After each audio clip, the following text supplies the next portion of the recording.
Ever wondered what makes TV so powerful in Jamaica? Time to find out. Welcome to Global TV Group 358, where television meets innovation. We're not just about shows, we're about shaping society. In Jamaica, TV keeps you informed, connects diverse voices, and supports democracy. Imagine a Jamaica where broadcasters unite, sharing data and collaborating globally. That's us, a unified voice in the TV industry. Did you know TV advertising is still king? It drives website traffic, boosts brand equity, and powers integrated campaigns. Even in an age of digital, TV stands strong, resilient in tough times. Our global TV deck is your treasure trove of insights and data. With charts, graphs, and success stories, it's your guide to impactful TV advertising. Curious to learn more? Visit our website and see how Global TV Group 358 keeps television at the heart of entertainment in Jamaica. Get ready to binge watch the future.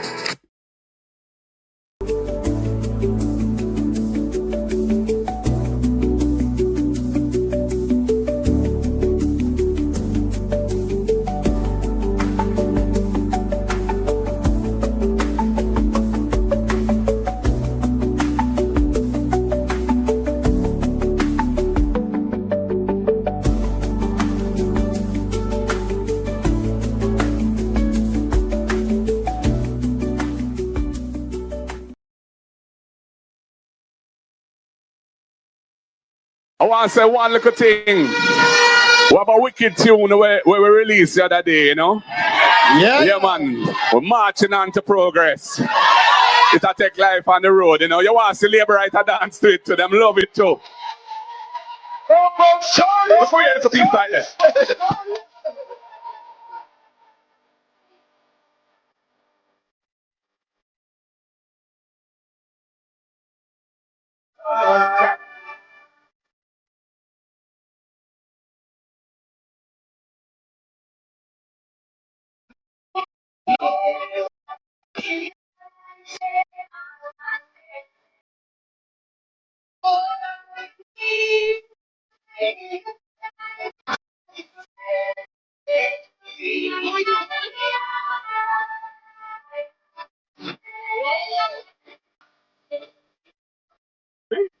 Pull up that. Yeah, man. Why nice or till. But I want to tell some of the little GLP apologists in the media, and don't worry yourself. I love we are dealing with, you know. The word is love, you know. When we talk about we are blood and fire, comrade. We're resilient. We're passionate. We're determined to see change. We're not afraid of nobody. We are going to do what we have to do. But we are doing it within the law. And we are doing it with love for our country. Because we love Jamaica. And we love our people. So you don't have to worry about that. Just enjoy the music, man. Lick it again, the selector.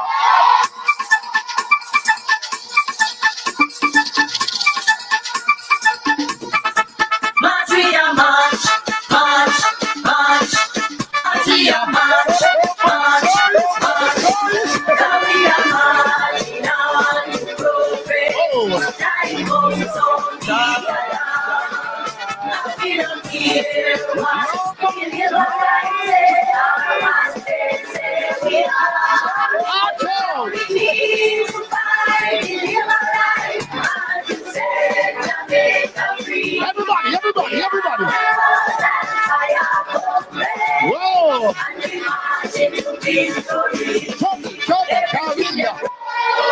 We are the build back. We are the build back. Better than before. Everything that takes away. We are the bring back. We are the set it right and restore. Ease up the pressure. Now Jamaica can't take no more. We are stepping out the darkness into the light. And I'm the corruption. So we are marching on to progress. Time goes on, we allow. Everybody. We don't care what we never right say. I want to say we are. We need to fight, we live alive. And to set Jamaica free. What we do? We are that fire. And we march in victory. Everything them do, we have a build back. We have a build back. Better than before. Everything them takes away, we have a bring back. We have a set it right and restore. Time comes, ease off the pressure. Now Jamaica can't take no more. We are stepping out the darkness into the light and keep out corruption. Now we are marching on to progress. Time comes on. Easy selector. That's the only can say and repeat. Choice. Well, nice.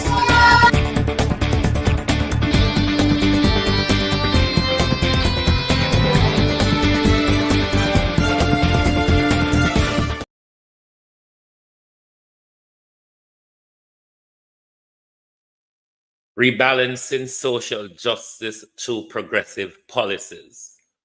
I didn't see a lot of you last night over by the PNP's YouTube page. Let's talk with Mark Golden and the team. That forum last night for me was the top shelf of a political campaign. This is how it is done, labor rights. This is how it ought to be done, Jamaica, when we are in electioneering. Not just gimmickry and euphoria around the country, but actually sitting down with the people and listen to their concern. That will help to drive the Golden Team legislative agenda. Good morning and welcome to your At a Glance program. Thank you for joining us this morning on Global TV. Lovely to have your support as always. To my community party and all my family members, platform moderators, membership holders, viewers, subscribers, commenters, and trolls, good morning. Welcome. Thank you all for joining us. This morning, I won't be doing an awful lot of talking because I didn't see a lot of you.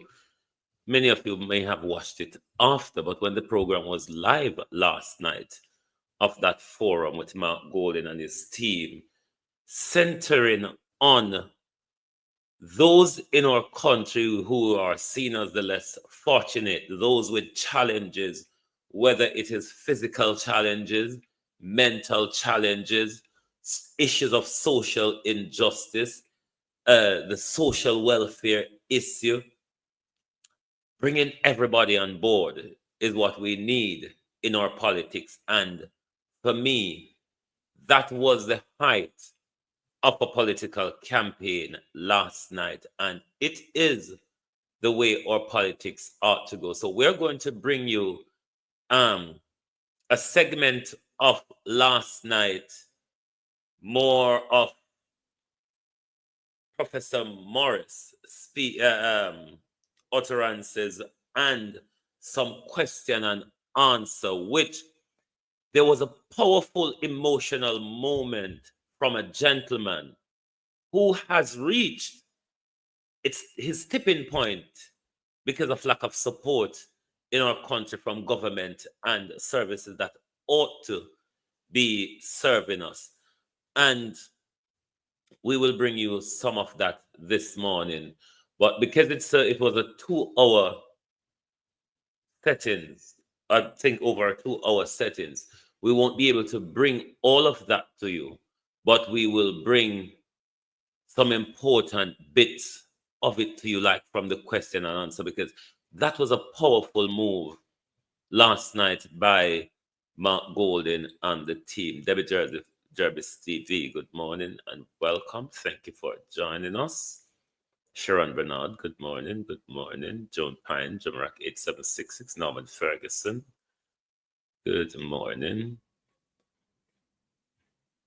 Danette Harris, good morning. Gloria Morris, good morning. Paulette Lewis, Vincent Denham, Althea Johnson, Suzette Williams, Annie Jones, Lawrence Michael. Good morning. Barbara Simpson, Colleen, Michael Nepper. Good morning. Chronicles, good morning. Opal Watson, good morning. Good morning. Monica Hawthorne, good morning. Colleen James. Annie Jones, good morning. Good morning.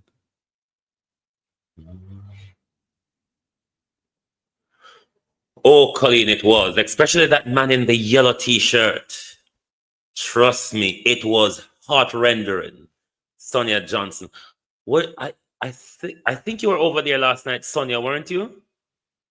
Marcia Thomas, Sandra. I saw about one or two people over there last night who I recognized, but there wasn't a lot of people over there. Program like those need to be aired to as many people as possible. Man's at control, morning. Colleen Richards, Verna Adams, good morning. Marcia Thomas, morning everyone. TikTok, good morning. Colleen, Debbie and Duncan, good morning. Russ, good morning. Joy, Marchit, good morning. Instanane Wagwan, is it Tequan? Pearl, Garfield, Observant. Good morning, all, and welcome. As me say, me now go do much of the talking this morning because that program last night, we need to listen to some of it. As I said, we cannot bring the entirety of the program to you because it's quite a long program, but we're going to bring some of the highlights, part of it to you. You can, it's on the People's National Party, PNP team, YouTube chat, Team PNP, YouTube channel. You can watch the whole thing over there, but very heart rendering. The guy in the yellow t-shirt, for me, he represents the majority of Jamaicans who are at their wits' end of this hard life. This hard life where we just buck up. We did have it long time, you know, but it just get harder. It just get harder, and we're not going to waste any time this morning. We're going to go straight into it, and we're going to start with from Professor Morris onwards into the question and answer session. Very powerful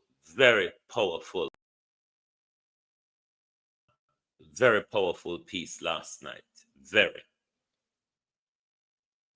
Where persons come out and they complain about the service that they receive at the hospital. Professor Morris. Especially when they have a case where a loved one died. And most times these persons don't have the resources to press the matter to investigate it properly. I personally believe something that we should consider looking into, having an independent body where you don't have the same hospital investigating themselves or the same region leading the investigation, but an independent body with persons who have the expertise in both investigation and also the medical background to do an independent investigation and to then say this is what cause of death and these are the persons who were negligible. And also you need on the other side to protect healthcare workers too, because sometimes patients exaggerate and say things that don't necessarily go like that. But we need the truth and an independent body to deal with that. These problems are complex problems, and our problems are expected to just fix overnight, but you have an administration that is committed to working to see how best we can address these needs so that by the time we are back here again, in some years from now, looking back or making suggestions going forward, we'd have gone a long way down the wicket. Thank you very much. Thank you very much, Councillor. I noticed you weren't watching me, but you had a lot to say, right? So, thank you. Comrade Floyd.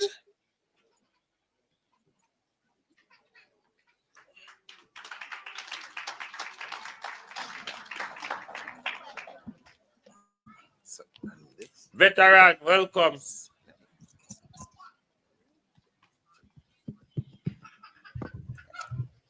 Thank you very much, Madam Chairperson. Comrade Leader, colleague. If you have just joined, I should say from the start, this is Mark Golden meeting with the disability community and stakeholders to hear their concern. This will be the driver This will be one of the drivers for Mount Golden social justice policy drive to alleviate a lot of what we're going through. And at some point, I will stop and have certain things to say and certain things, but let's continue to listen in. Members of the Shadow Cabinet and members of the community of persons with disabilities, pleasant good afternoon to you. I'm very happy to be here to participate in this forum, and I want to say to my brothers and sisters with disabilities that I am one of you. I live amongst you. I feel and I hear your pain every day. And that is one of the reasons why I decided to venture into politics. Because politics is a necessary vehicle a lot of people need to influence policy that impacts your community. And so I have chosen the People's National Party because it best aligns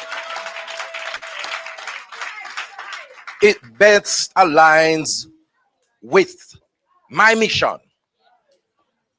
and purpose, which is to see a Jamaica that is inclusive and responsive to persons with disabilities. And that has paid rich dividend, because in 1998, I was appointed to the Senate. In 2001, I became a Minister of State. In 2013, I became a President of the Senate. And today, I stand as Deputy Chairman for the PNP, and Mark Golding has appointed me as a full member of his shadow spokesperson team.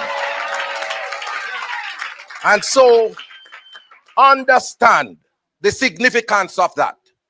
The population of persons with disabilities in Jamaica can be assured that with a Mark Golding led PNP, their voices will be heard.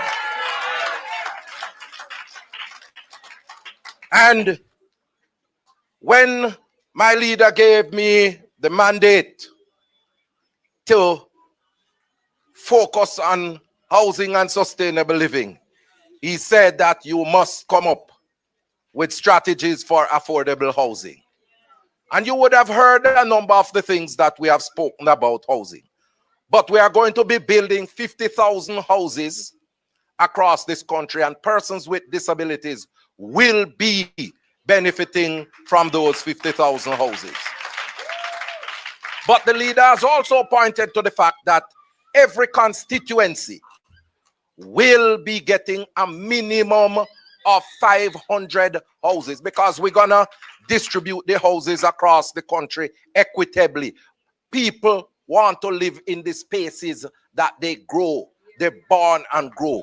And we are going to be making sure that these houses are built and spread across the country equitably. But when we build these houses, we are not just going to be building houses, we are going to be building communities.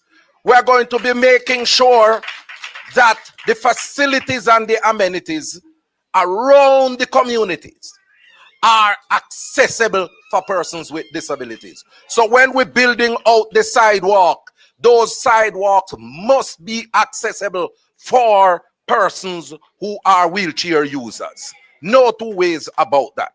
And we are going to be ensuring that in our monitoring mechanism that is included. I also want to say, when we developed the National Disability Fund, it was grounded in research and experience with persons with disabilities.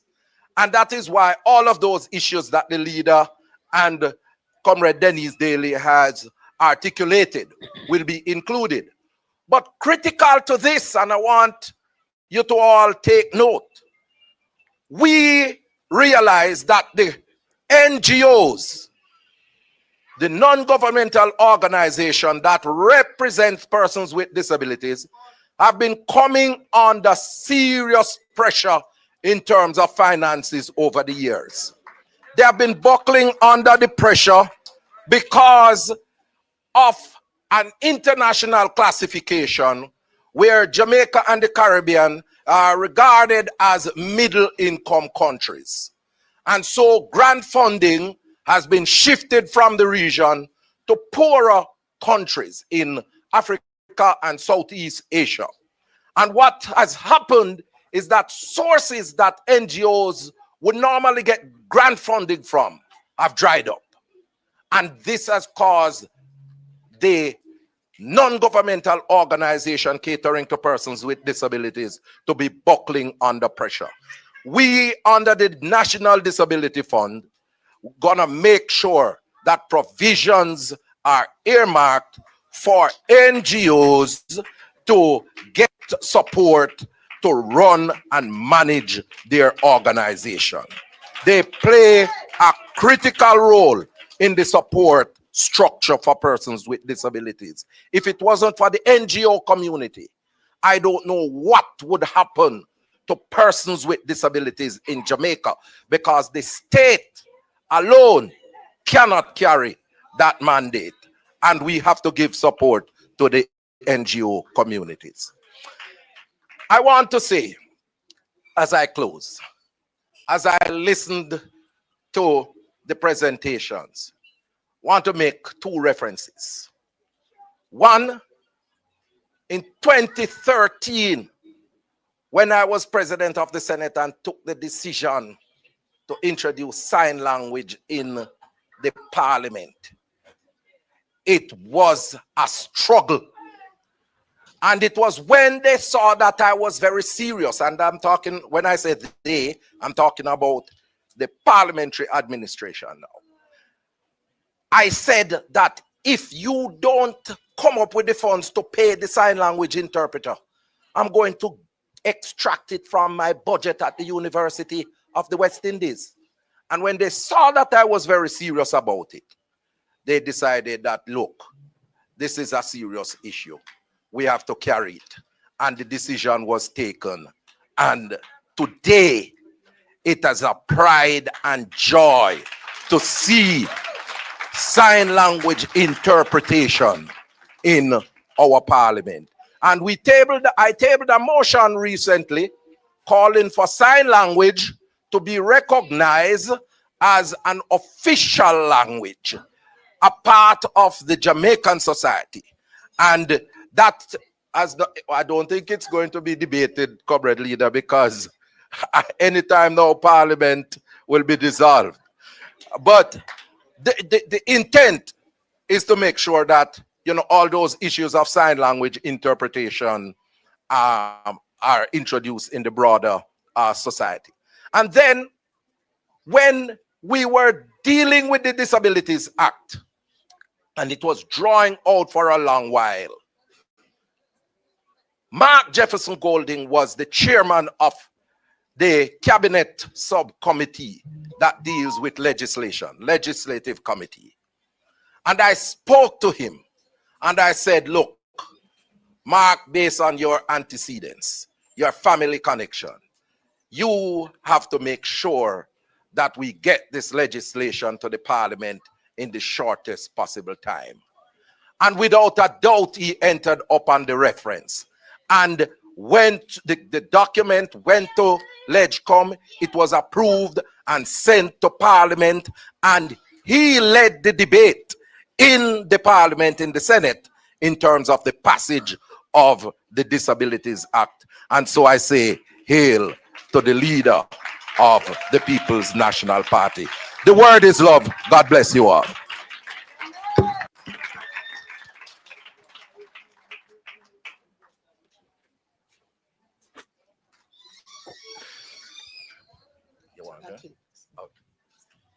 Thank you very much, Comrade Floyd.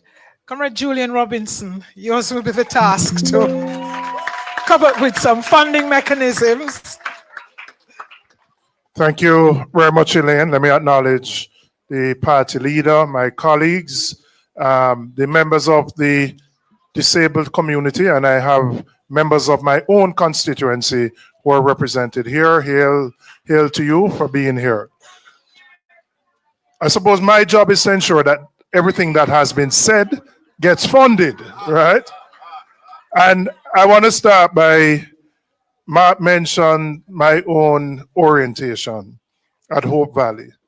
So I went to Hope Valley when I was 4 years old in 1976, and I spent 7 years there until I did my common entrance and went to Campion after. But I would say, and I have to thank my father because we actually started at a little prep school on this road called Williams Prep. And my father made a decision to move us to Hope Valley. And the persons, and maybe I haven't seen as many persons in one sitting in one room, but for us, it became the norm because we were in classrooms with differently abled persons. We developed friendships with differently abled persons. We went to the swimming pool. We went on the track.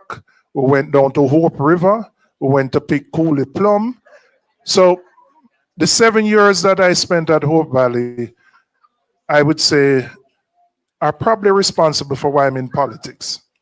Because the exposure to, Damien said, out of many one people, but the exposure to differently able people is what I think developed my social consciousness and why I chose to do what I do. So, having Mark at the helm of the government, you've heard the commitment from all of our speakers. You have heard Floyd's own journey and story and the height to which he has reached. He's not the spokesman on the disabled community. He's a spokesman on housing. And that was consciously done by the party leader because you don't want people to view Floyd as just dealing with a particular subject area. So how are we going to make this happen? We have a tight budget, I'll say that.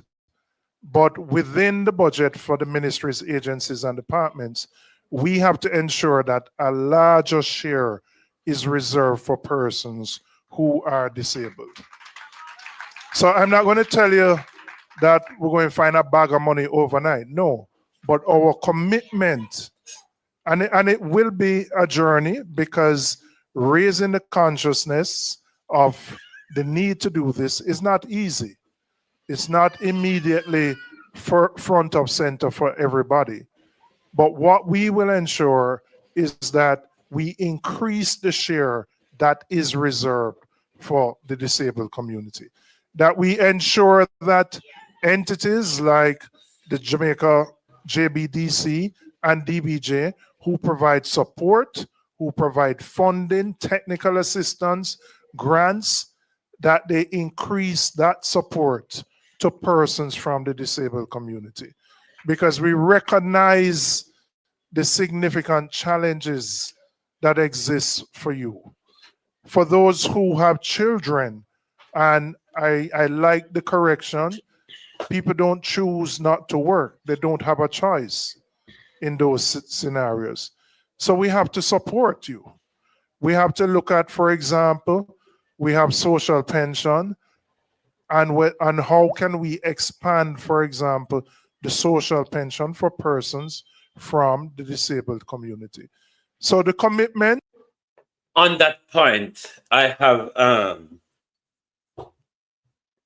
rather than you spoke about extending the pension, the social pension, to those people with, in the UK, we really use the word challenges because it covers a broad scope: physical, mental, emotional, social, financial. So we use the word challenges.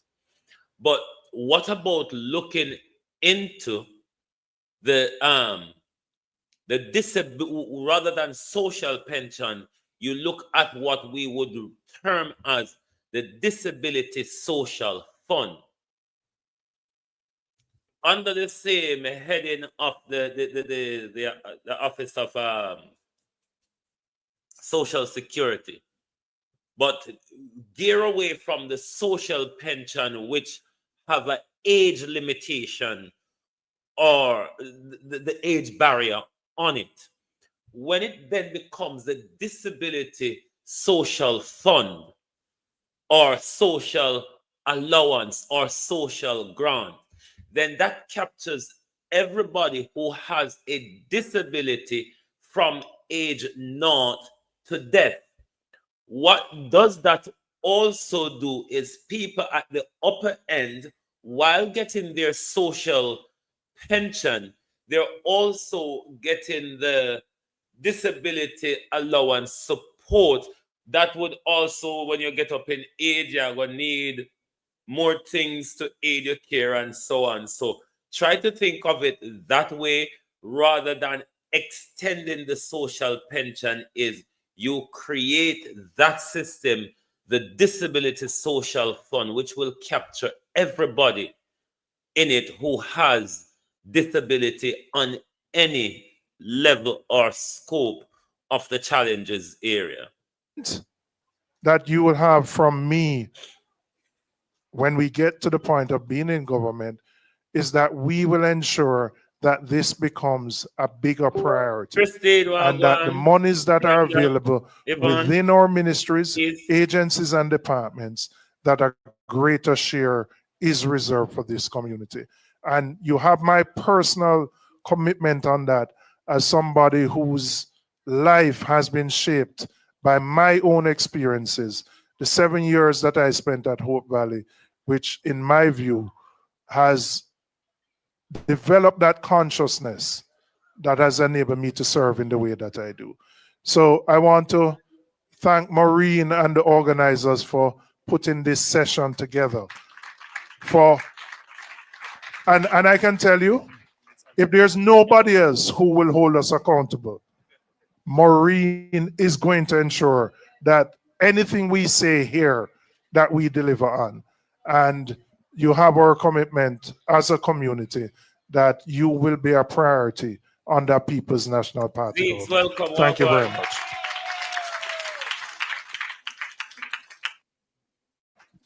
Thank you very much, Well Julian.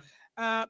Friends, I want you to just give a round of applause to those who have made their presentations.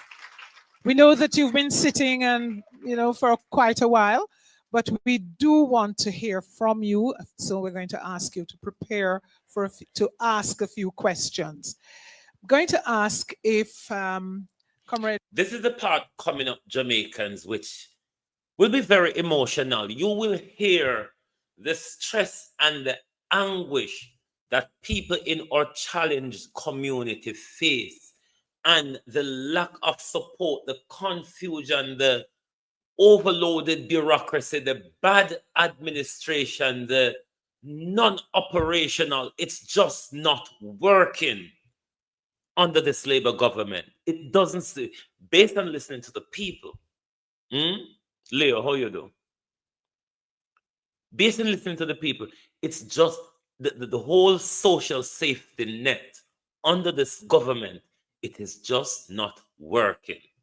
Jesse, if you could exchange seat with Comrade Leader, and Comrade Crawford, if you could exchange seats with Comrade Denise.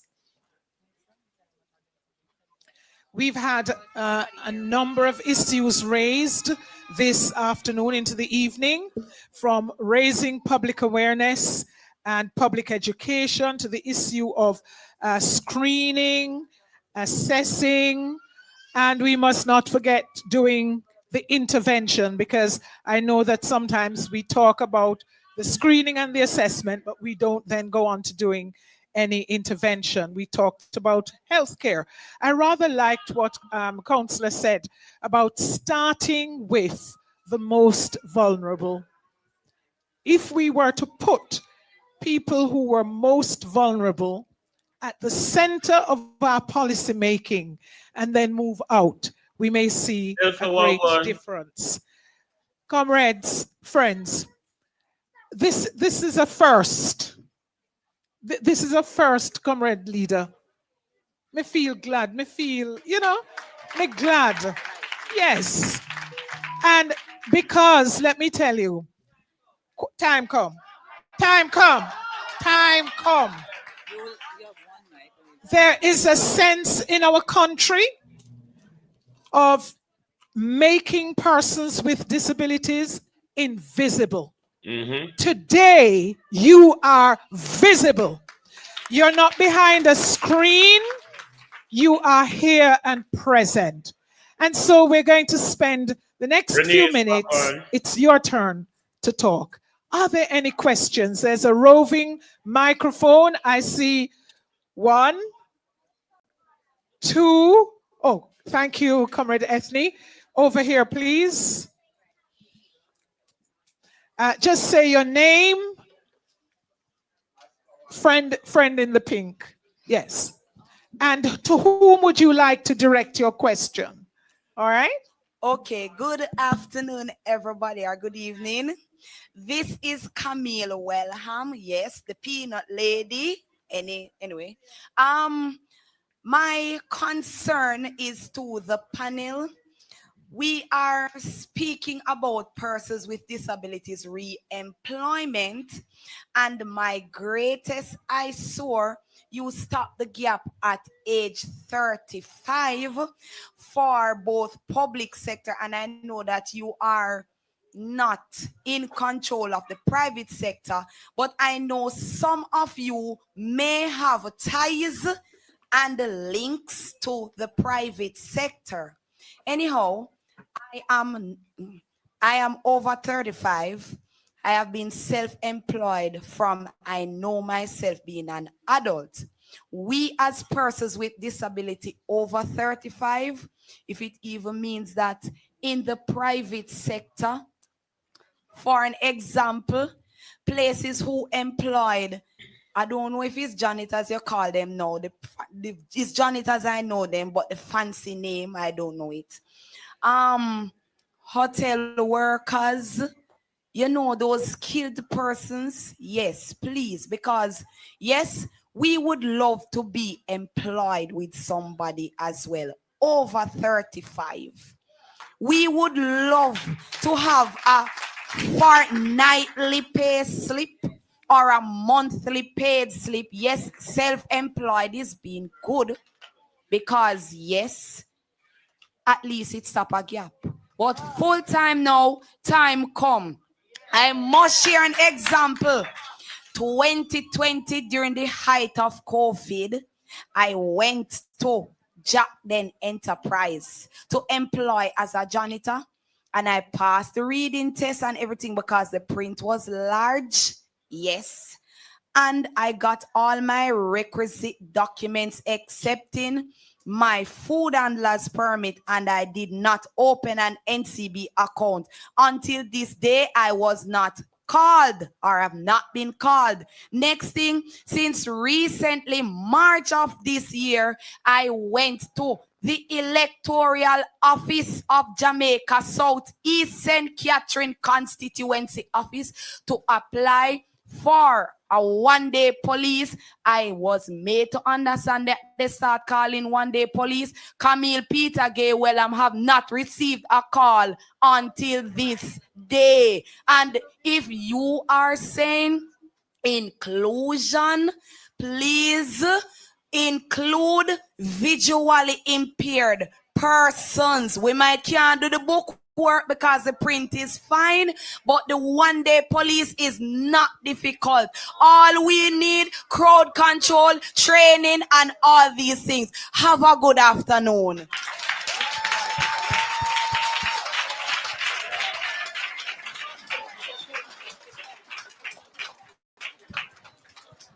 Refresh the excellence. Thank you. Thank you, Camille. Thank you for the statement. We'll take another 2 or 3 and then go right ahead, please. Hi, good night, everyone. So I am a parent of a special needs child, CP. He'll be 12 this month. And I am also a shadow. So I am in the field. I've been in the field. And I think we are being treated unjustly. because there is no way we can get anything from NHT, even though we are being paid every month Pamela, and the deductions are being made. And I am not scared to talk about it because I have to stand on my 2 feet and make sure I can advocate for my son because I have to keep a roof over his head. All right, so there are a lot of other things I have because when you go to NHT tell you, oh, this is the government entity, they should know better. That's all NHT will tell you. Read the education system and the health system. Let me go to the health system first. Read the health system. My child wasn't given a diagnosis. He wasn't born with CP. He was born with jaundice, which resulted in CP. There was no form of compensation. But I do this every day because of the love for my child. So when you hit the nail on the head about the lawyer business and the unbiasedness, I can understand. And I am looking forward to it. Back to the education system. My son was placed at school for the deaf. Remember, my child has CP. All 4 limbs are affected. He was in that system for 7 years. I had to be very angry in order to get him out of that system, to put him in another school system that is treating him much better than what it was before. So at least I got some form of comfort from that. But what about the other parents that their children was just thrown in a place where it's not helping them? I think also I have an issue with the PATH program. There is no way $6,300 every other month is sufficient for a child, a 12-year-old that is still in diapers, still using wipes, still drinking Ensure and supplements every day. You have to be traveling back and forth. Where are we going? Where are we going as a nation? If we don't care for the vulnerable and the elderly of this society, where are we going as a nation? I am here standing up for Jaden McIntosh. I am not here for Trudy. So, and I'm sure many other parents are here feeling the burn and the burden. I am in a home where I wish to acquire and I cannot do it because NHT cannot give me anything because I am ineligible. And yet still I'm being told that there's something for people that is being paid under minimum wage. Go to NHT, there's nothing there. Go on the website, there's nothing there. Time comes. Jamaica people are suffer from debt. You know the phrase, everywhere you turn, Makajukyu? It's the experience of Jamaicans of all different walks of life and class in this country under the Jamaica Labour Party, Andrew Holness-led administration. Everywhere we turn, Makajukwe. Thank you, my sister. Thank you. Thank you. Trudy, let me just say, I will, after I'll get your information, because I want to find out more about the NHT specific issue, and I will take it up with somebody at NHT. So I'll speak to you after about it.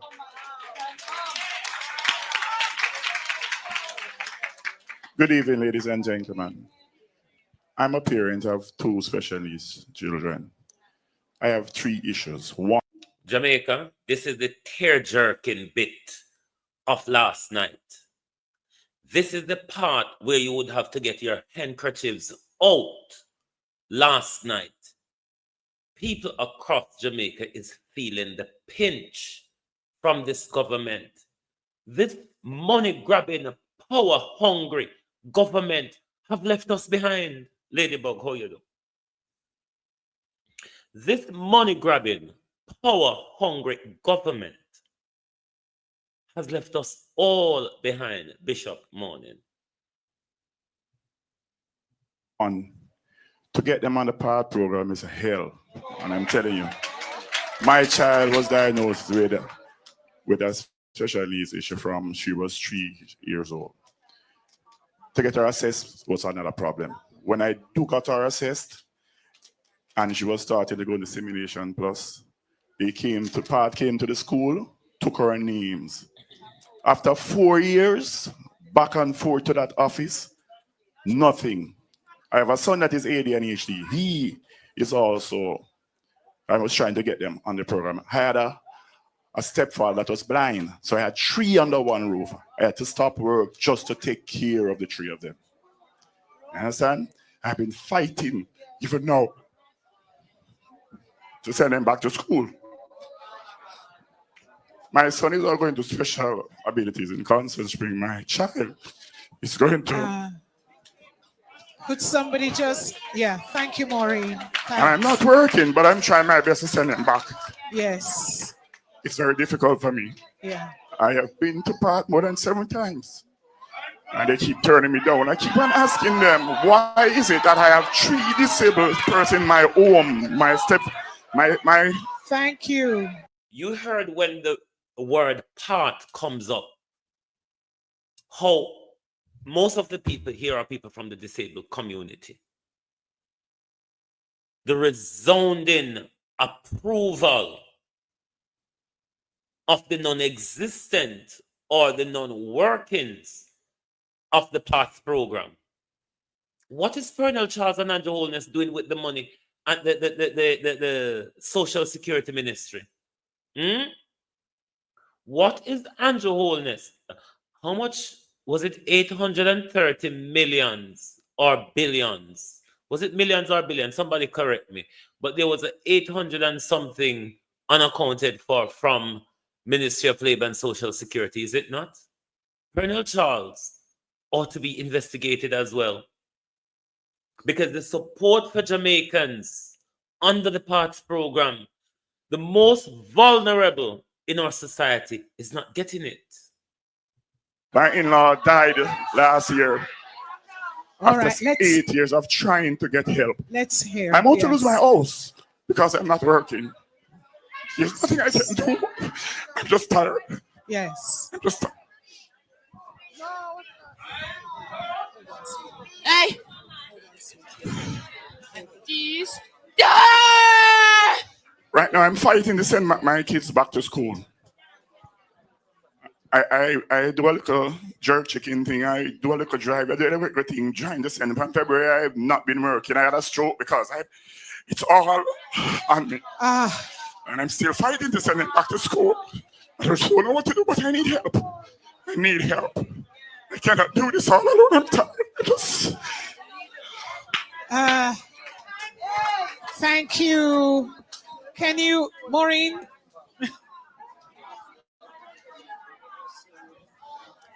Thanks, Maureen. Thank you. Yeah. Thank you. Well, sir, I think everybody. Just, Comrade Leader wishes to Yeah. just make a point here. Please No, allow just him. to say, I think everybody here feels the pain that you have expressed, and we will have to see what we can. How much Jamaicans are worn down like this, man?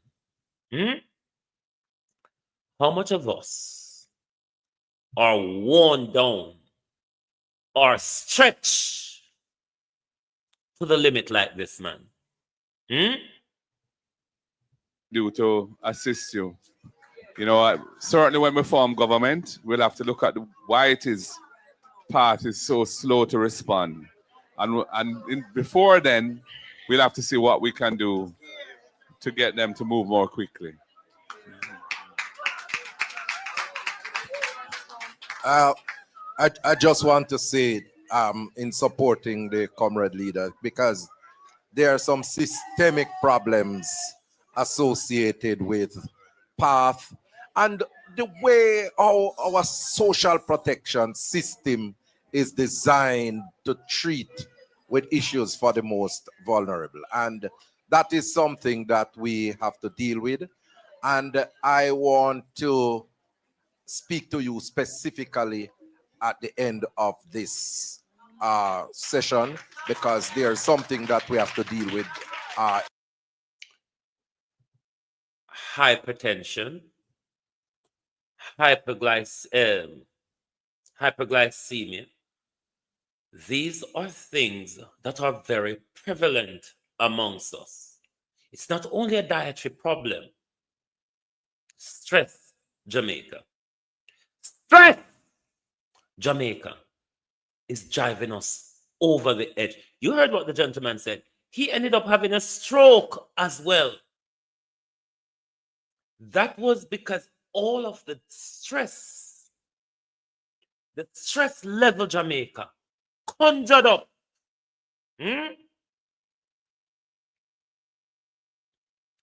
This government is pushing us immediately. The NHT issue, I would want to find out if it is that the institution that you are working with is not transferring your deduction to NHT. Okay, all right. But I mean, that seems to be a systemic problem as well, and we have to deal with it. Thank you, Comrade Julian or Comrade Daly, would you like to respond to the first question before we? It was more of a statement, really, but there are some issues in regard to employment practices. There are clearly there are a whole set of issues that have arisen from the first three set of questions in terms of how state agencies respond to persons, both the disabled community and parents of persons who have disabilities. And when we heard PATH, there was resounding applause, which means that the PATH issues cuts across for everybody. And those are things that we'll have to address.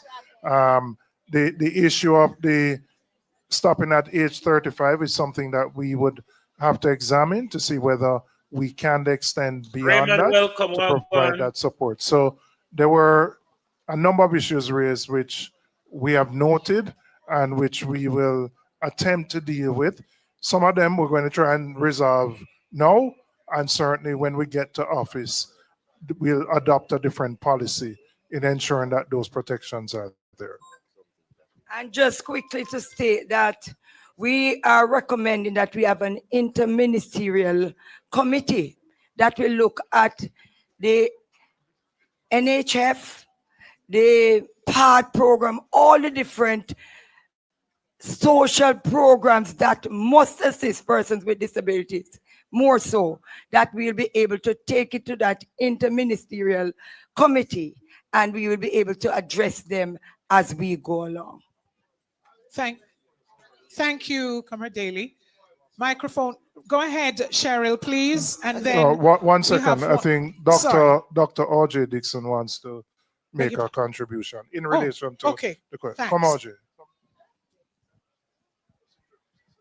Good afternoon, everyone. I am Dr. R.J. Dixon, medical doctor by profession, and parliamentary candidate for North Central Clarendon.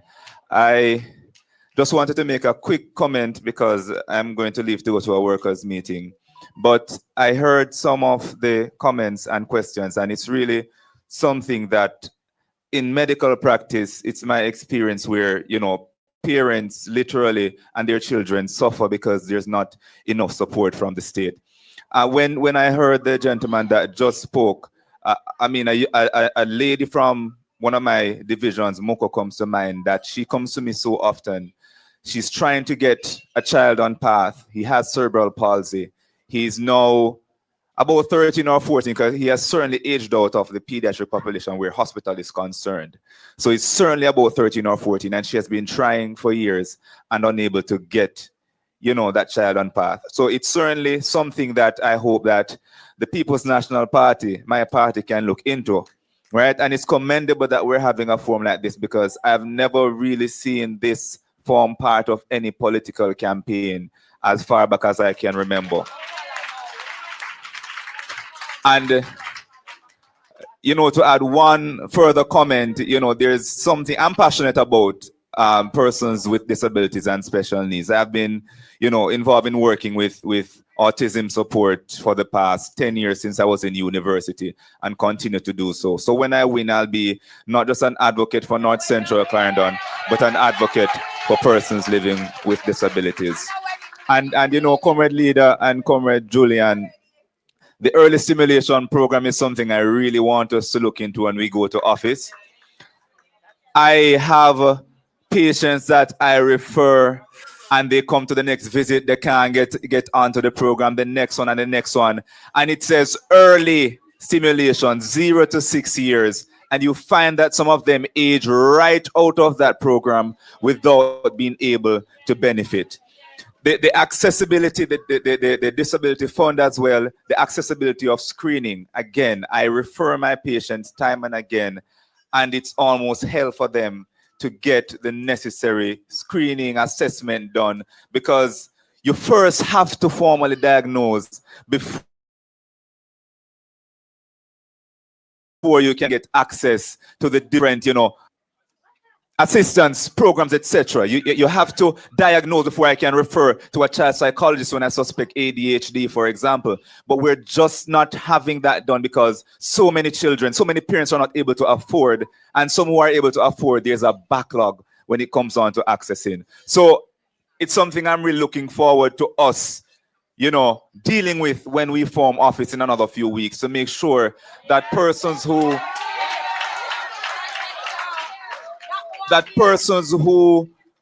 have these particular challenges aren't suffering just because you were either born different or acquired something as you became older. So that's just my comment to add. And I say you can look forward to having an advocate like me in Parliament for all of you here. Thank you. Thank you, Cheryl. And then I see just after Cheryl. Go ahead, Cheryl. Okay, good afternoon, everyone. My name is Cheryl Lee Phillips, a mother of a special needs child who is multiple diagnosed. Now, I know there are a lot of different things in place for children with cerebral palsy or autism or so forth. But when a child is multiple diagnosed, it takes a different picture. My question, though, and I have a room full, but I'll ask one. A mention was made of persons who are not able to work, and for them to have access to NIS when they're 65. But how are they going to get to 65 if they're not able to work? My son is presently 22. He will never be able to work. I will have to be his caregiver for the rest of his life, or mine, whichever comes first. I think there should be something in place for persons like those who will never be able to work. And it's not PATH, because PATH is non-existent, but something in place for when they get to the work age, 18, 20, that will somehow benefit them. I'm not asking for a handout, but I'm asking for... It is actually not a handout. It is society's duty to provide for the less fortunate. But what you are saying, ma'am, is very good, but it needs to be, once a child is identified from birth or at a very young age of having a challenge, whether it be physical, mental, emotional, whatever the challenge is, then that social safety net ought to be there as a way of assisting the family financing of that child, and that carries right through up until death. Really, this is how you design a social safety net to assist or to support people with all the various different challenges. So, you know, it is as of a right rather than how it's done now as a painful privilege. Part is there that ought to be dealing that is that type of social safety net at the moment to deal with all these different type of challenges that the less fortunate amongst us face. But what it has become, particularly under this government, is a painful privilege, overloaded bureaucracy, and blatant waste and theft of public resources. So Mark Golden have a whole restructuring to do with the social security programs in our country, because parts is not working at the moment. It needs to be overhauled, but there need to be a broader, sustainable funding for people with challenges, and that should start from birth to death. Once those people have been identified with whether it be physical, mental, or emotional challenges, that social safety net is there as of a right for those people who require that type of assistance from the state. So this ought to be a policy initiative by the Mark Golden team where this is done legislatively, and not only have the legislation there, but the administrative systems. The administrative system lack of the overloaded bureaucracy that it blocks so much people from getting assistance in this country, because there's an endless trail of paperwork that does cost you money in our country. So this is a whole legislative and administrative overhaul need to be done at the Office of National Labor and Social Security. These persons to be taken into consideration. Presently, I'm a teacher. I teach special needs. So special needs is my life 24/7. Yeah? It is a hard road.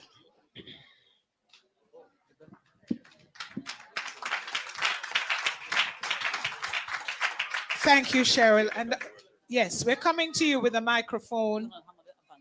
Thanks.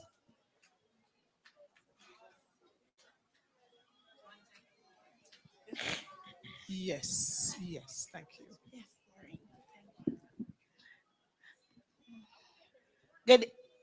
Good evening, everybody. My name is Charlotte Black, and I must say, half of the room, I invited them here, so yes. And I am very much emotional when you touched NHT.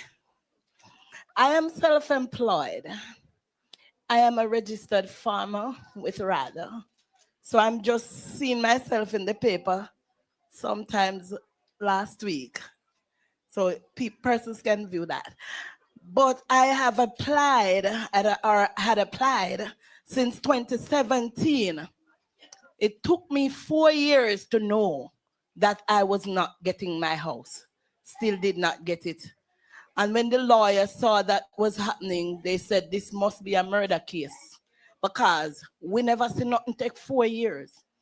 And to this date, I have not gotten the house. Last year, June, I called them again and I was crying and they said, oh, something out now, let we do your application of one of those units, only to be told that you're not qualified. And I, as a self-employed person, have to pay like $5,100 every month. So, quarterly, that's what it is. And it's not easy because having to be on the road every day, doing some kind of stuff to be self-employed, it's not easy.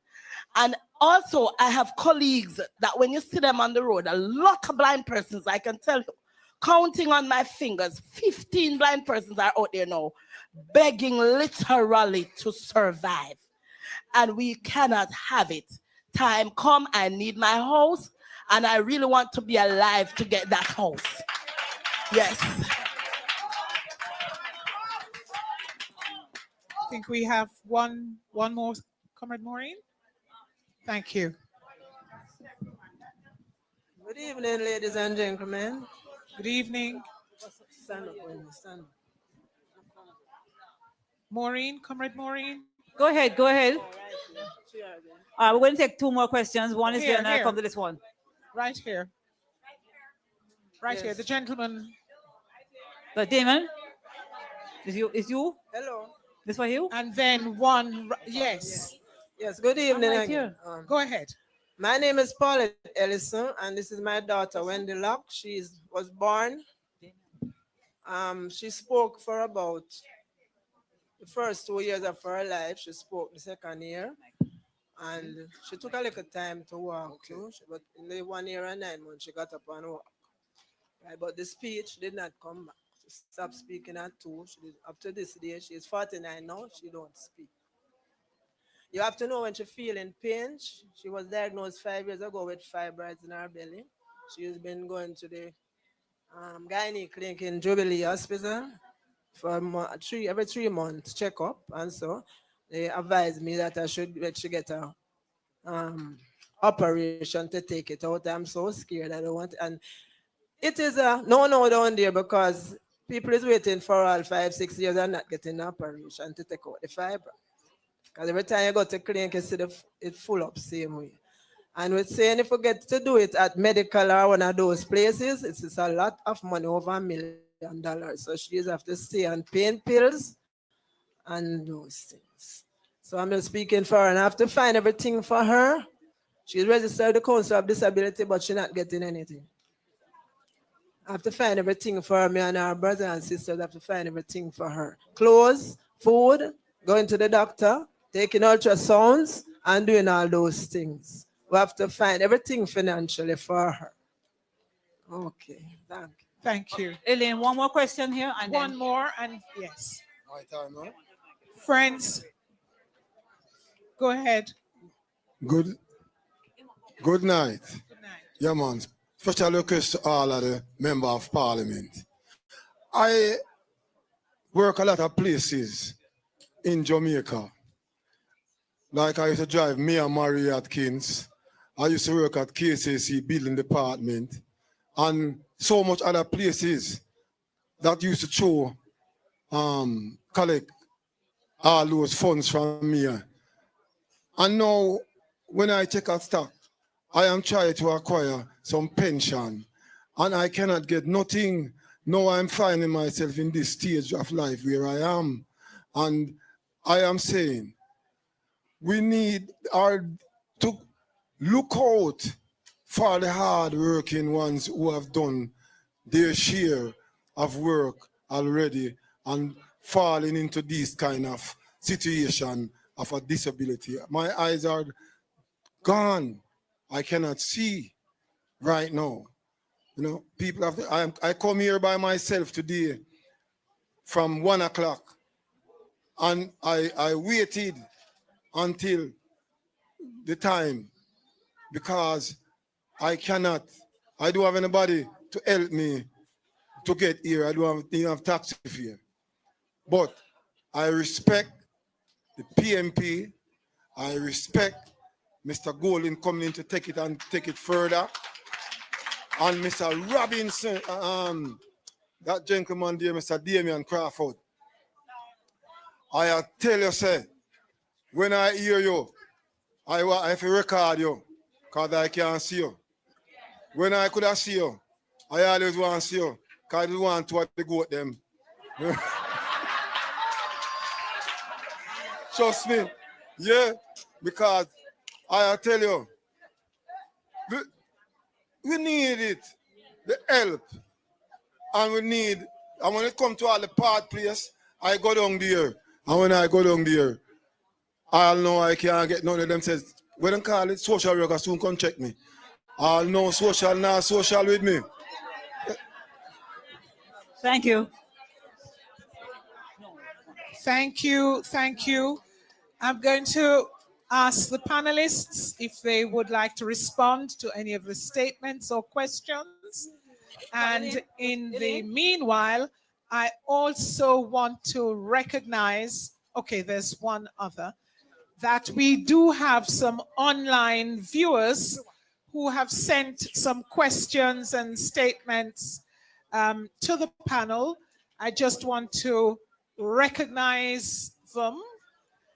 There is one about looking at comprehensive strategies and support systems to implement and ensure an inclusive learning environment. I was hoping that Comrade Damien would be here to take this one.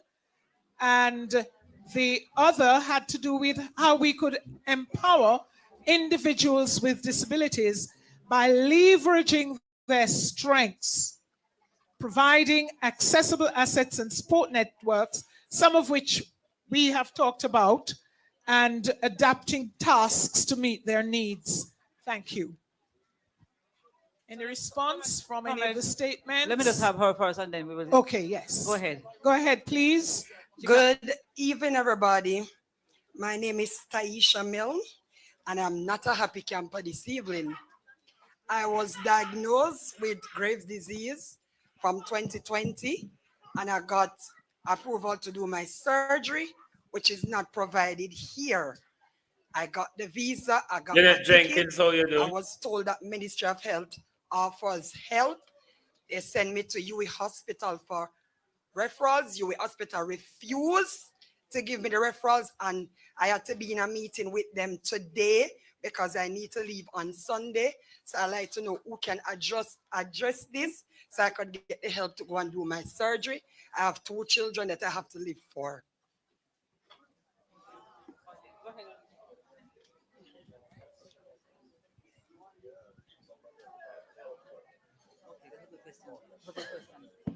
All right, you want apparently have.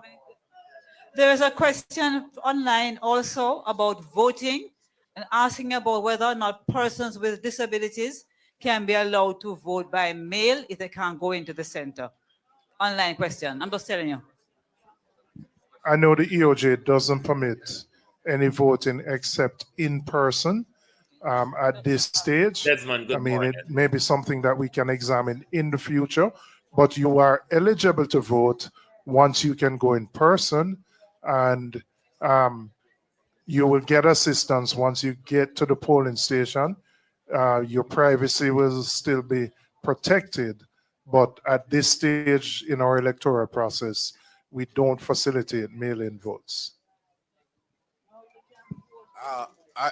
I must say that when you look at the last concluding observations from the United Nations Committee, that was an issue that was flagged in terms of improvement in the voting systems to make it more accessible for persons with disabilities.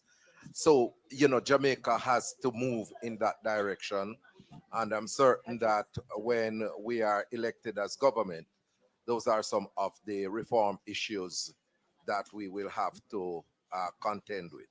I just in making my intervention to say that what I have seen and heard here this evening, Comrade Leader, has brought to light some gripping realities affecting persons with disabilities.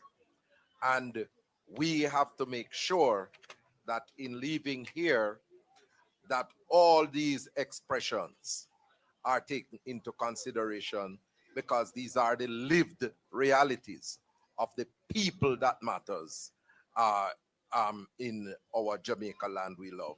And so I can say to my brothers and sisters with disabilities, we have heard your voices and we will be acting upon the suggestion and your cries. Thank you.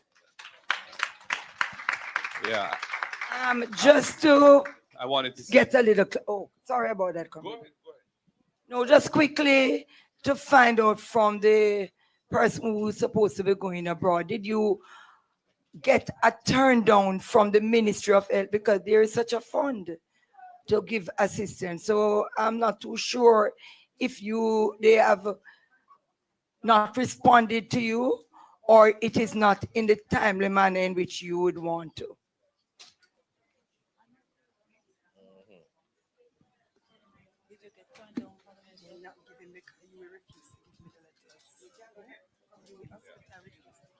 I think you may have to have. She says that the hospital refuses to give her the letter she needs to go to the Ministry of Health. So I think it has to be a one-on-one conversation. Yeah. Okay? If we get her particulars, Yeah, I think so. we can follow up with the UA hospital people that we know to see If what that's can be possible. done. Someone can come and take a name. All right, someone. Thank you for that. I just want to say, generally speaking, a theme that comes across from what we have heard here this evening is that critical institutions that support persons with disabilities are inadequately funded and are therefore not able to deliver the service that they were set up to do. So we have to address that issue. Then there are programs which do not seem to put persons with disabilities in a priority position, such as PATH. And I think that's wrong. I think that persons with disabilities who are among the most vulnerable in the society must be treated with priority by PATH, not only in terms of who gets the benefit, but also how quickly they address those issues that are brought to them. So we're going to have to really look at the governance of PATH and how we address persons with disabilities within the PATH program so that we can change to a much better situation how it addresses this community and their needs. Go ahead. Elaine, you have a question? Yes, Comrade Leader, we have a question from an online viewer. Good evening. We need an attorney to assist with legal matters. When a child reaches 18 years old, why do I have to apply for legal guardianship? If I can't make decisions for him, who will? Can I just walk away from him? He cannot survive on his own. So there's an issue there. That presumably somebody is not a parent. No, it but doesn't. is looking It doesn't. after the person. No. Once your child reaches the age of 18, he or she is an adult. And if I as his parent, I am required to apply for legal guardianship, and it costs you money to go through the system. You also have to have your child assessed again. And that costs money because he's no longer eligible to be assessed at microcare. So he spends $90,000 to get the assessment done and some legal fees so that you can be the legal guardian. So if my son is sick, I can't determine what I'm going to do for him legally. I mean, I can do it, but legally I could challenge it. So that's a reality. Well, that requires... Before Mark Golden give his answer here, this is even required here, but what is really required is called power of attorney to make decision for them with their spending, their medical decision making, and all of that. If they're unable or incapable of making decisions for themselves, once they get to majority age, then you're normally required to get a power of attorney so you can make legal decisions for them. But it's the overloaded bureaucracy in Jamaica and the high fees as well. And these things, the power of attorney thing, it's a thing that is done it's an application to the court. You see, so as Mark Golden said, that's something he will have to look at legislatively. I hope he adjusts it in good time, really, because it is something pressing for parents who have children that with disability, that they will be in a child's state of mind for their entire life. So they will need people to make adequate and conscious decision for them. The legislative intervention. I think that's something that we can take on board, because logically, if the child is unable to look after themselves and they reach the age of adulthood, there shouldn't be a difficult or expensive or slow process for their caregivers to be given the authority to continue to play that role as a parent. So I think we need to look at how we address that, and in terms of a procedure which is much easier to deal with than the current one.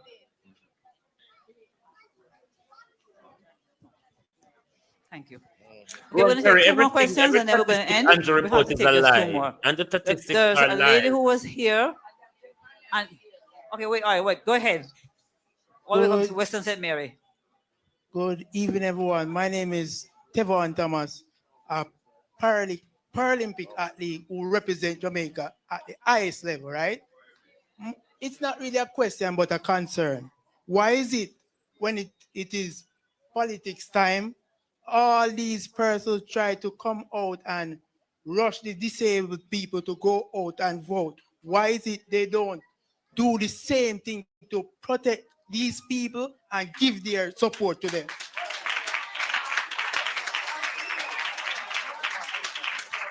Thank you very much. One question.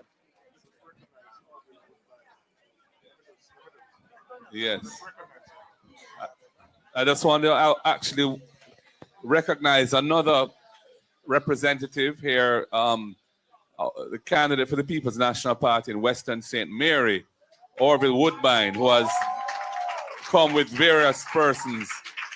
And at the parish meeting we had over the weekend, 2 persons with disabilities were given an opportunity to come onto the platform and express themselves and so on.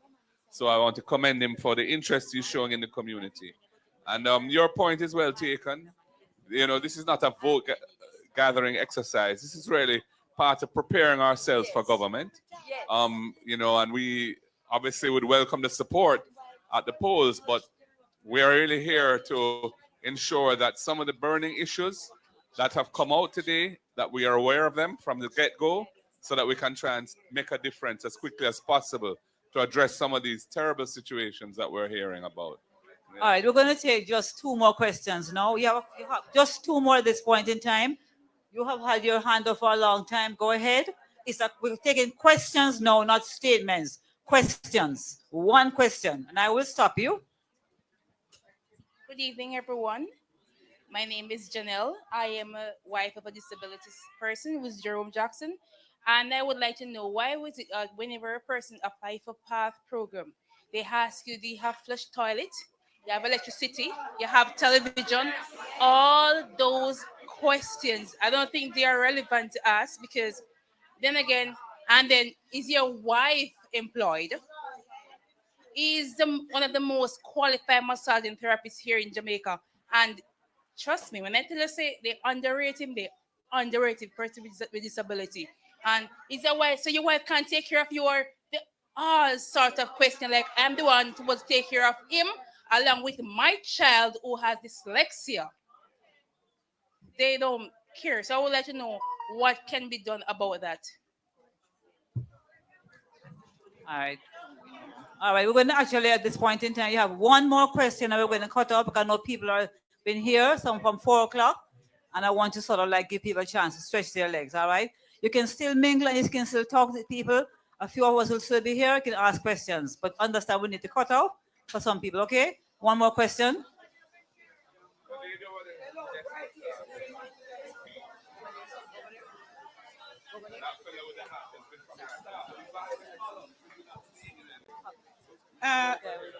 There, come.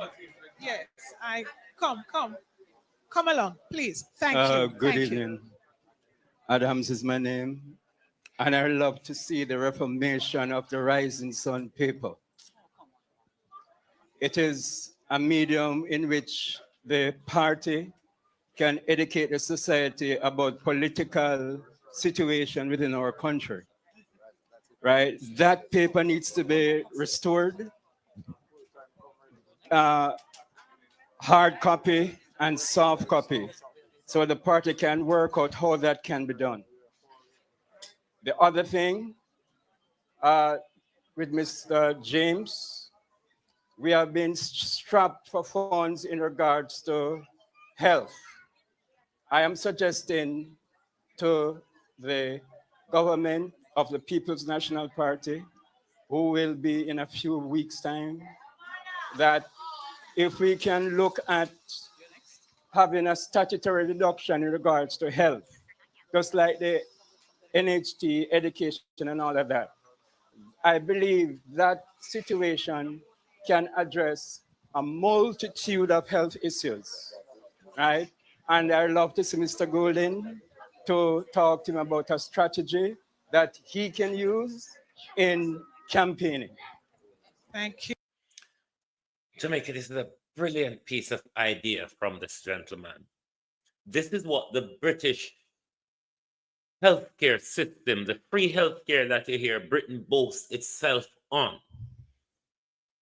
It is what it is based on, Cassandra Morning.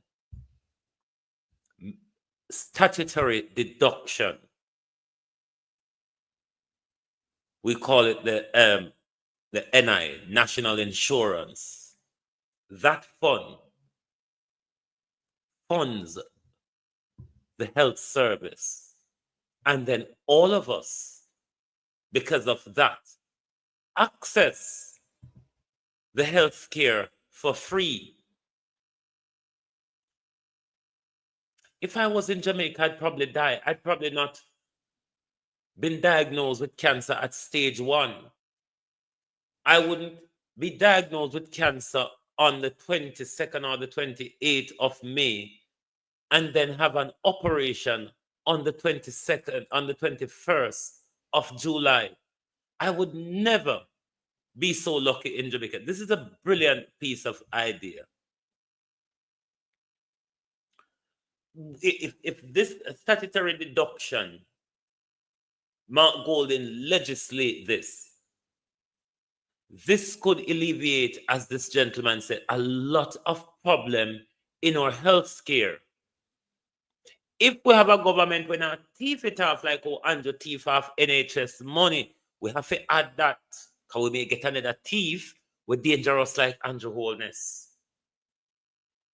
But this is a brilliant piece of idea, and Mark Golden should think seriously about statutory deduction, because all of us under the statutory deduction for NHD will never get to access NHT Galangin. But I'm sure majority of us under that statutory deduction that would go to the Ministry of Health, a lot of us would be able to tap into that process. There would be funding to improve and upgrade our system. So all of the things them know, if we have a broke foot and we have to go do pay for X-ray, pay for plaster, pay for the pin if them need pin, to do it, and all of that. All of these,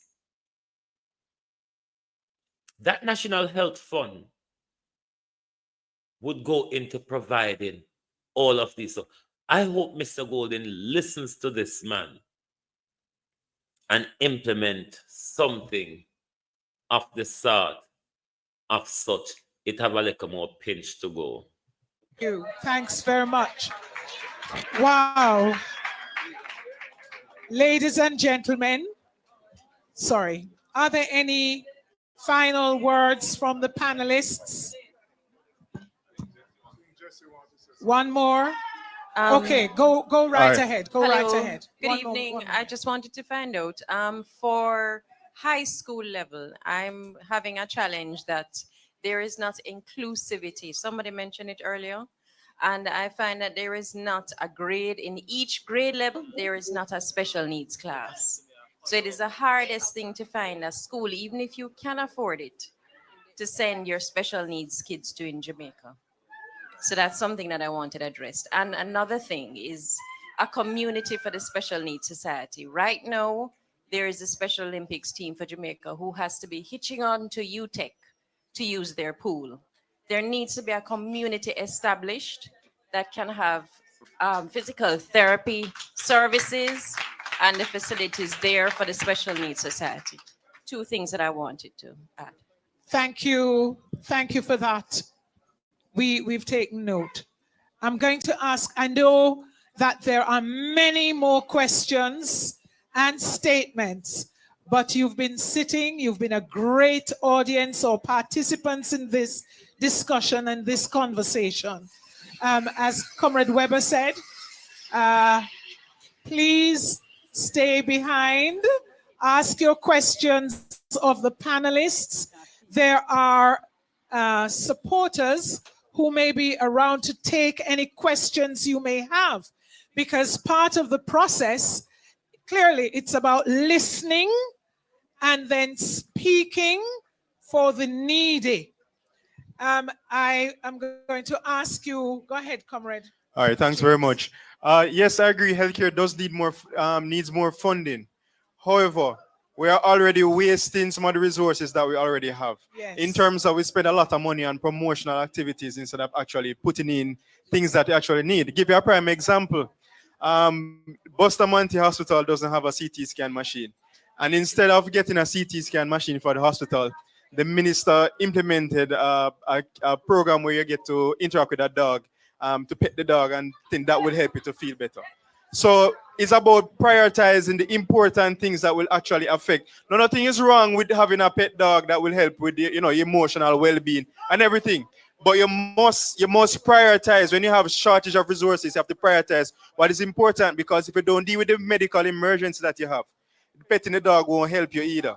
So you need to make sure you get the equipment in place. So yes, I agree in terms of funding. I'm happy that somebody raised the long wait time for surgeries, and I believe it's a national emergency, because when you have persons waiting so long, you have persons with cancers waiting long to get surgeries and so on, and end up dying, and there's nothing that comes out of that. So it is something that we have to look at. You can't have operating theaters being closed down because of lack of AC units and so on, basic things like that. So it's just about prioritizing what is important and keeping the system going, and training our people to ensure that we have specialists and the human resources to take on the challenges that we have. Thank you, Comrade Jesse. Comrade Leader, I'm going to ask you to say a couple of things in closing. Comrade Daly, I think you just say thank you. And I'm going to charge the panelists and our future Prime Minister. I'm a church woman, right? The proverb says, open your mouth for the mute, for the rights of those who are destitute. Open your mouth. Judge righteously. Defend the rights of the poor and needy. And the psalmist says, defend the cause of the weak and fatherless. Maintain the rights of the poor and the oppressed. I charge you all as our next government to remember this evening. Remember that you speak on behalf of the voiceless, and you will judge on behalf of the invisible. And we must get it right, because time comes.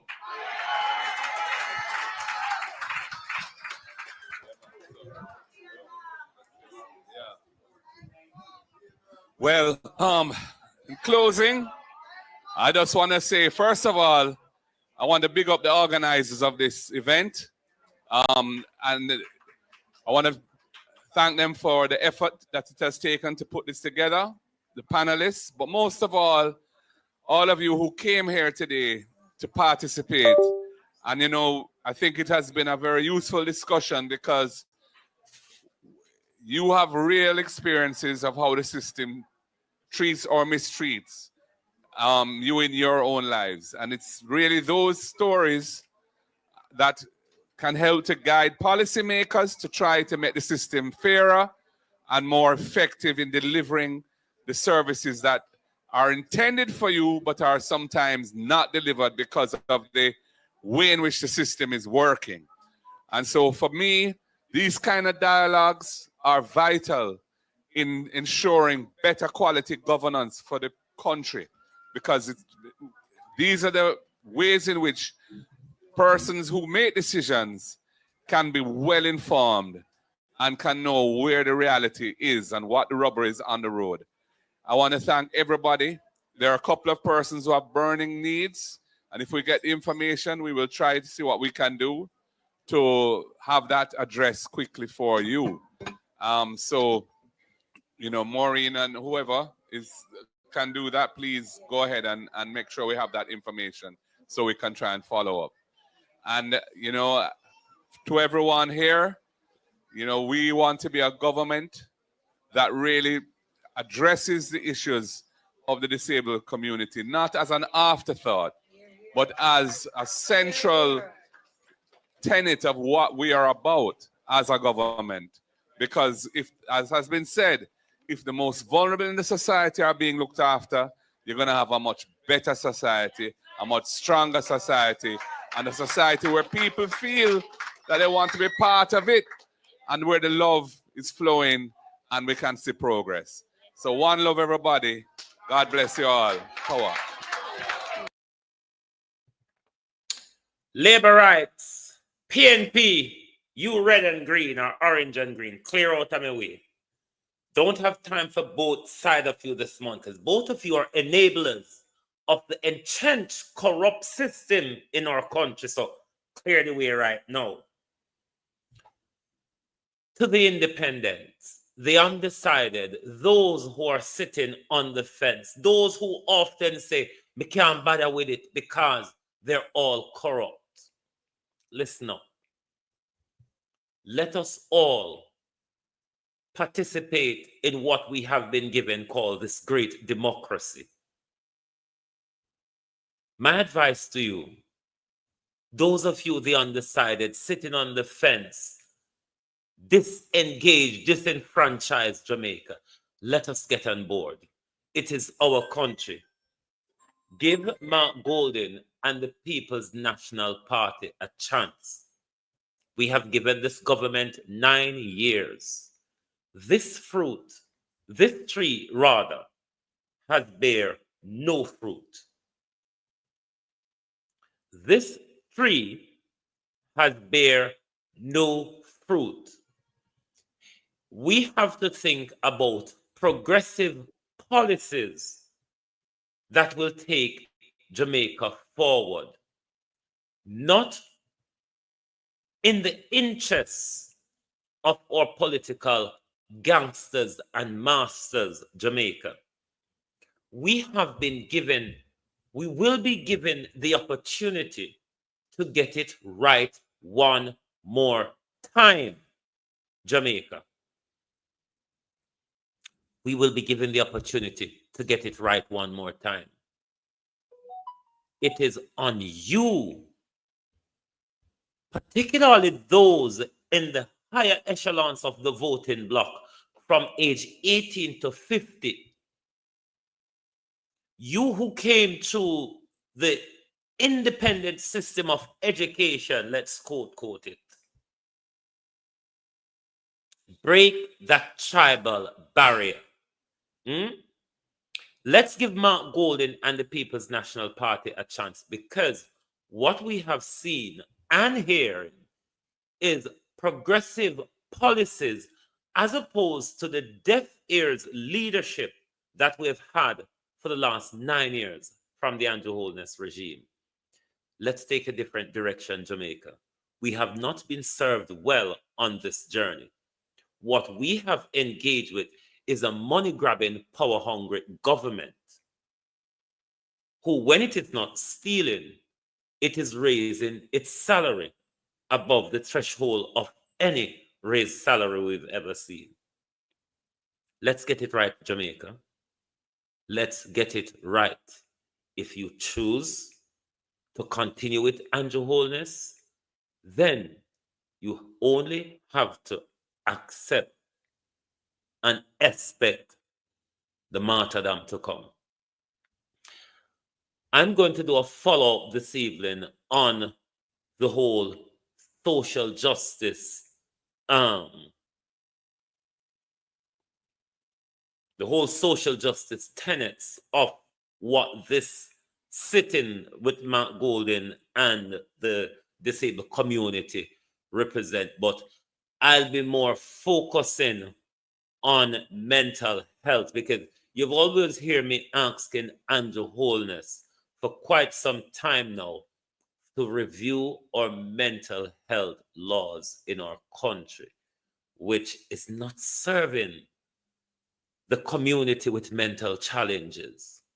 So that will be the broader part that I'm looking at tonight, because I think the People's National Party ought to take serious look into how our mental health law operates at the moment, and the reforms that are needed, in particular to deal with people in public who are having mental relapse that becomes a threat to them or the public. So I will focus more on that tonight. But you can rewatch the entire program on the Team PNP YouTube page. I believe it's also on their Facebook page as well, but I don't know. I tend to watch things more over YouTube. But thank you all very much for being here this morning. This is what we want our politics to be, where our politicians sit down with us, hear our concern. So when they are going to legislate, their legislation is coming from an informed position. Thank you. Good morning and good afternoon from Global TV. Oh, thy peace, God of my salvation, because the mouth of the sinful and wicked is open. Rastafari.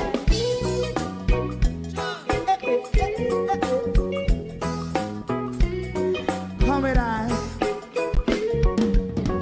Rastaman throw one stone, and it pick a bad feeling to all wicked men. Not a people there. Make a man throw one stone, and it bring a bad feeling to all wicked men. Only when man like Marcus Garvey speak, wicked men would I hear. Hear not hear. Instead of that, they only sit aside and rob and cheat, and not first the poor. Make God what I seen him. Make him a throw one stone, and they bring a bad feeling to all wicked men. Oh, what a plan. Make him a throw one stone, and they bring a bad feeling to all wicked men. My favorite man, if Rasta make a progressive move, wicked men are red. How they want to see the day them can sell out Rasta and sell it out and sell out Babylon. Big man throw one stone, and they bring a bad feeling to all wicked men. Big man throw one stone, and it bring a bad feeling to all wicked men. If Rasta make a progressive move, wicked men are red. How they want to see the dead and can see. Ladybug, yes, I'm going to the park because the sun is nice today, so after I finish, I'm going straight to the park. And it bring a bad feeling to all wicked men. Oh, what a black big man throw one stone, and it bring a bad feeling to all wicked men.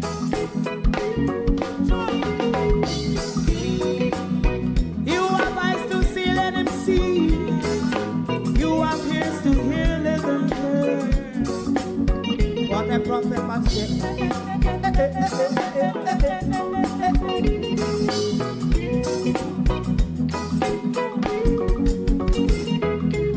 President Mandela was in prison for 20 odd years.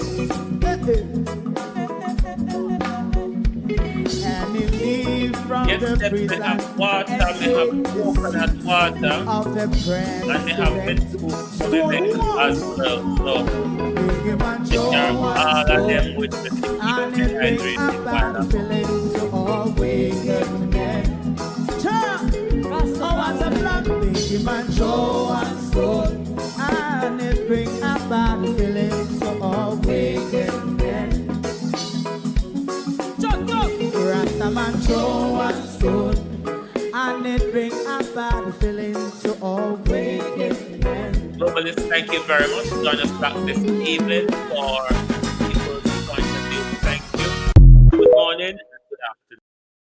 If you don't like missing out on the latest shows but still enjoy classic hits, then Global TV Group 358 is your perfect match. Global TV Group 358 isn't just another channel, it's your ultimate TV experience. From breaking news to binge-worthy dramas and timeless classics, we've got it all.